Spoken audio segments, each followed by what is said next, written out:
যুদ্ধ বন্ধের আলোচনার জন্য মস্কোর দরজা সবসময় খোলা, তবে বিষয়ে কিয়েভের অবস্থান এখনো অস্পষ্ট বলে দাবি রাশিয়ার।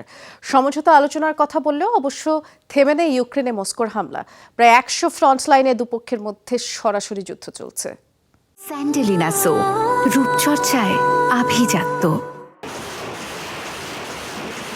একের পর এক রুশ হামলায় অগ্নিগর্ভ ইউক্রেনের পূর্বাঞ্চল, একের পর এক রকেট আর ড্রোন হামলায় বিধ্বস্ত সীমান্তবর্তী এলাকাগুলো। গেল এক সপ্তাহে ইউক্রেনের বিভিন্ন স্থানে ৩০টির বেশি শক্তিশালী হামলা চালিয়েছে রাশিয়া। ধ্বংস করা হয়েছে কিয়েভের একাধিক অস্ত্রঘাঁটি, তেলের ডিপো, সাজোয়া যান ও অন্যান্য যুদ্ধযান।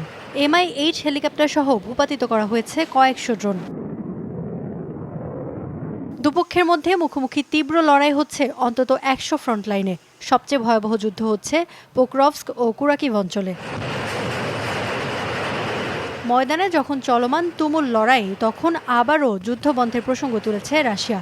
বৃহস্পতিবার প্রেসিডেন্ট ভ্লাদিমির পুতিনের প্রেস সেক্রেটারি জানান, আলোচনার জন্য সবসময়ই খোলা রাশিয়ার দরজা, তবে এই ইস্যুতে এখনও স্পষ্ট নয় ইউক্রেনের অবস্থান।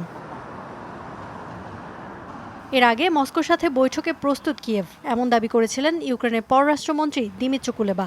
সম্প্রতি বিবিসিকে দেয়া এক সাক্ষাৎকারে রাশিয়ার সাথে শান্তি আলোচনার বিষয়ে ইতিবাচক ইঙ্গিত দিয়েছেন প্রেসিডেন্ট ভলোদিমির জেলেনস্কিও।